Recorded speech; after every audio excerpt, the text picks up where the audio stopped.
Hi everyone, this is Simple Dad here. In this video, I'll show you how to start your Android Auto when it's locked.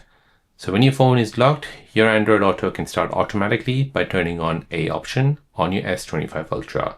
Scroll down and find connected devices. Now from here, you want to go ahead and scroll down and find Android Auto, which is right here. Tap on this. And now here, you want to go ahead and find Start Android Auto while locked. So access to your phone features will be available on the vehicle screen while locked. So go ahead and turn this feature on. So now you can start Android Auto while the phone is locked on your Samsung S25 Ultra. So there you go guys, that is how to start Android Auto while it's locked on your Samsung S25 Ultra.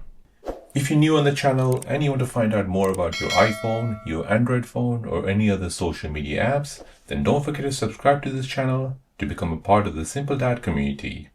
Hit the like button if you find this video useful.